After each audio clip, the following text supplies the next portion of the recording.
Olá pessoal, meu nome é Jean Tozeto, eu sou arquiteto, tenho escritório desde 1999 e quero compartilhar um pouco da minha vivência com vocês. Às vezes o telefone toca, do outro lado da linha tem uma pessoa perguntando: quanto custa o metro quadrado do projeto? Essa é uma pergunta simples e direta que não merece uma resposta simples e direta. Eu explico que, em primeiro lugar, eu não faço orçamento por telefone ou por e-mail, porque um projeto de arquitetura é complexo demais para ser tratado como se fosse um par de sapatos ou uma camisa que você encontra igual em várias lojas, né? Comprar uma camisa pelo melhor preço é uma coisa relativamente fácil, mas contratar um arquiteto por essa premissa não costuma ser uma boa ideia. Um projeto de uma casa de 200 metros quadrados, por exemplo, ele tem garagem para 2 carros, suítes, cozinha, sala de estar, jantar, varanda, piscina, às vezes tem um escritório.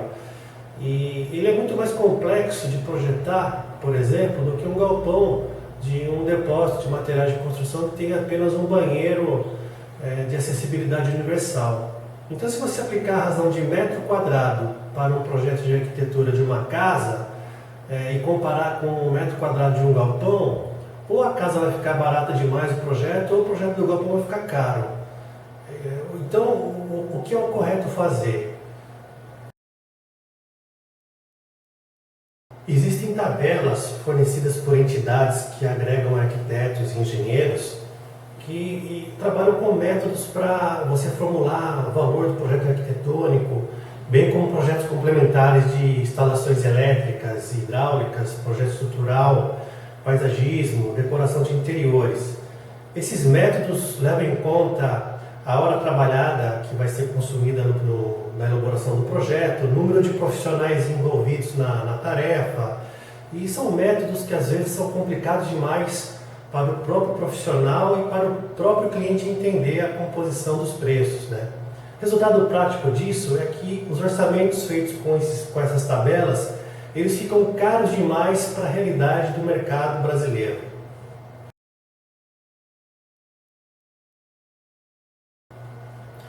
Faz mais sentido avaliar o preço do projeto arquitetônico em função do valor total da obra. E, para tanto, a gente faz um estudo preliminar. Acontece que, para fazer esse estudo preliminar, a gente já está trabalhando, então a gente pede um sinal para o cliente em potencial. Se o cliente concorda em pagar esse sinal, ele está te dando um voto de confiança para você fazer um estudo e um orçamento completo. Se por outro lado ele não quer pagar esse sinal, ele não tem compromisso nenhum com você, isso significa que você não deve investir suas horas para fazer um orçamento para ele. Quando você faz o estudo preliminar, você já determina a escolha de materiais básicos, o tipo da estrutura, que padrão de acabamento você pretende usar na obra. E após a conformação desse estudo, você terá condições de fazer um valor inicial do total da obra, uma estimativa. Baseado nessa estimativa, que você consegue extrair uma porcentagem que vai ser pequena relativa ao projeto arquitetônico. E eu considero uma realidade do mercado justa que o projeto arquitetônico fique entre 3% e 5% do valor total da obra. E essa variação vai ocorrer em função dos projetos complementares que eu já citei antes. Lógico, tem profissionais que cobram mais do que isso, porque eles já têm renome no mercado, já têm experiência, mas infelizmente a maioria dos profissionais trabalha abaixo dessa margem, especialmente os profissionais mais jovens, com poucos anos de experiência. Por mais caro que possa ser um projeto arquitetônico, perto do valor total do empreendimento, ele sempre terá um preço muito acessível para o contratante. Por quê? Porque embora o projeto arquitetônico seja uma pequena porcentagem do valor da obra, se você considerar o empreendimento como um todo, essa porcentagem ainda é menor. Você tem que levar em conta também o preço do terreno e que o valor da obra somado com o preço do terreno, ele é menor do que o valor final do que o imóvel vai valer no mercado imobiliário. Costuma ser 30% a mais do que a soma das partes. Vamos dar um exemplo de uma família que tem um terreno na cidade do interior de São Paulo que seja próspera. um terreno avaliado em R$ 200.000 com 300 metros quadrados. Essa família vai construir um sobrado de 180 metros quadrados ao custo médio de R$ 2.500 por metro. Então ela vai investir cerca de R$ 450 mil na obra. Só que somados com o terreno, isso dá R$ 650 mil. Só que na hora de vender essa casa, se a família desejar vender essa casa, ela vale mais do que isso. Ela vale cerca de R$ 845 mil. Ou seja, 30% a mais do que o valor do terreno e o valor da obra. Um corretor de imóveis que vai trabalhar a venda dessa casa, ele vai pedir uma comissão de 6%. Então, a gente imagina que o corretor possa pedir um valor próximo a R$ 50.700. Só que o arquiteto teve aquele jogo de cintura para fechar o projeto em 3% do valor da obra, ele recebeu R$ 13.500. Se você comparar o valor do corretor com o valor recebido pelo arquiteto, o corretor está ganhando 3,75 vezes mais do que o arquiteto para o mesmo empreendimento, quase 4 vezes mais. Não é o caso de criticar a postura do corretor de imóveis, porque eles atendem um volume muito maior de pessoas e a maioria delas não fecha negócio. O que precisa ficar claro é que o arquiteto tem muito mais compromisso intelectual com o empreendimento e ele assume a responsabilidade técnica que muitas vezes o corretor não tem. No Brasil, é muito comum que o arquiteto seja o único profissional que faça um registro de responsabilidade técnica de uma obra. Ele faz o projeto para aprovar na prefeitura, alguém precisa assinar a responsabilidade técnica da obra, muitas vezes acaba sendo o próprio arquiteto.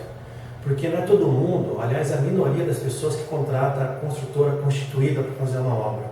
Muita gente contrata mão de obra com empreiteiros e sem a supervisão de um engenheiro ou de um outro arquiteto para gerenciar e administrar a obra. Quando o arquiteto aceita entregar um projeto com esse termo de responsabilidade, é como se ele assinasse uma pólice de seguros para o seu cliente. Só que ele não é uma seguradora de grande porte. As seguradoras, elas têm ativos de bilhões de reais para cobrir eventuais sinistros que acontecem nas próprias obras, ou com carro, ou com propriedades diversas. O arquiteto, ele é pessoa física. Quando ele é pessoa jurídica, a empresa dele é pequena. O patrimônio dele corre o risco de ser depreciado se ele tiver que responder por qualquer irregularidade que aconteça durante a obra ou mesmo a seu final. Porque o arquiteto, quando assina a responsabilidade técnica, ele fica responsável sim por tudo que acontece numa obra. Depois que ela fica pronta, ele ainda tem que dar uma garantia de 5 anos. Em alguns casos de vícios ocultos, essa garantia vale para a vida inteira. Então vamos comparar de novo. A família tem um carro, um sedã seminovo, avaliado em R$ 40 mil. Ela vai contratar o seguro desse carro e pelo perfil da família, o seguro vai custar mais ou menos R$ 2.000, ou mais ou menos 5% do valor do carro. Só que o seguro, a pólice dele, vale por apenas 1 ano. Depois disso, a pólice tem que ser renovada. Ou seja, um arquiteto, ele recebe de cara de 3 a 15 vezes menos do que uma seguradora pelo montante direto envolvido na obra. É isso que as pessoas têm que compreender, o tamanho da responsabilidade que recai sobre os arquitetos.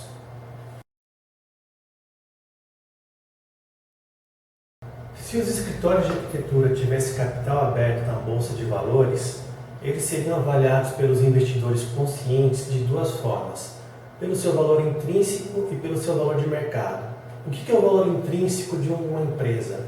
São os seus ativos tangíveis e intangíveis, o seu patrimônio, o seu escritório, o mobiliário, os computadores, os programas de informática, o estoque que a empresa possa ter, não no caso da empresa de arquitetura, que trabalha com ideias, com intelecto, né?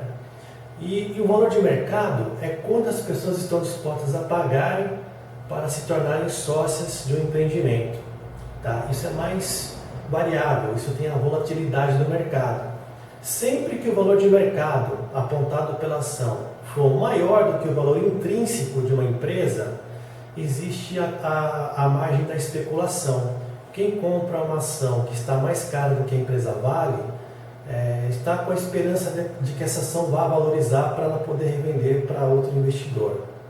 O contrário cria a margem de oportunidade.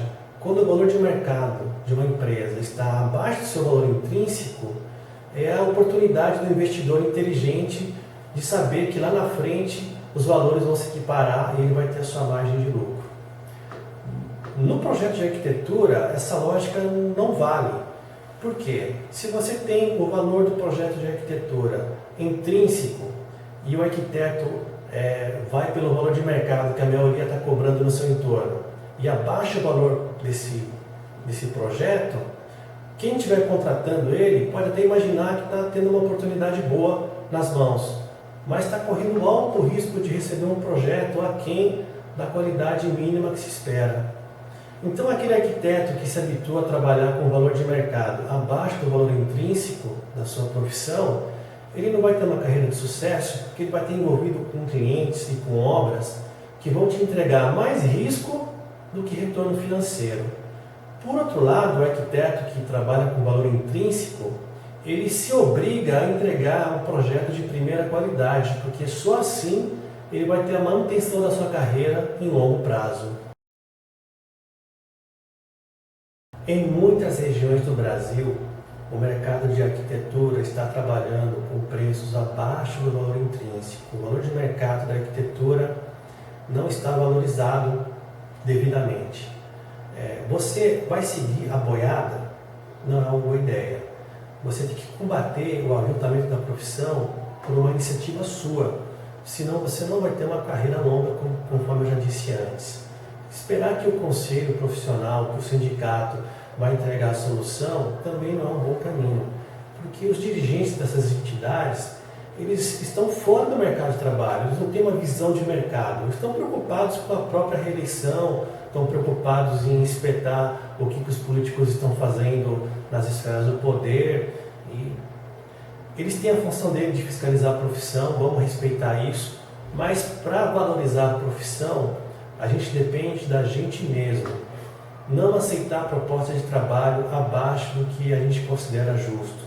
E se você for contratado, não faça a mesma coisa com outros profissionais. Valorize o trabalho do engenheiro calculista, do engenheiro eletricista, do topógrafo. Não passe para eles uma margem de prejuízo que poderia ser sua. Tá? Desse modo, você vê que a gente não está sozinho, a gente está trabalhando em parcerias para todo mundo ganhar, principalmente o nosso cliente. Tá? O nosso cliente, ele não é um adversário na mesa de negociação. Ele tem que entender que se ele escolheu contratar um arquiteto, ele já deu um grande passo para fazer a obra dele da melhor forma possível. Então a nossa responsabilidade não é só com o valor que ele está investindo, é o sonho dele, é a poupança da vida dele que está em jogo. Se ele souber que você está apto para lidar com isso e entender o tamanho da sua responsabilidade, ele mesmo vai se propor a te remunerar com valores justos. Pessoal, vamos compartilhar essa ideia. Nós temos que passar para frente que a arquitetura é uma profissão que vale a pena. Estou nessa profissão há mais de 15 anos, é uma profissão apaixonante. Não vamos deixar essa profissão cair no descrédito. É por isso que eu gravei esse vídeo e é por isso que eu escrevi algo parecido no meu site, jeantozeto.com. Um grande abraço.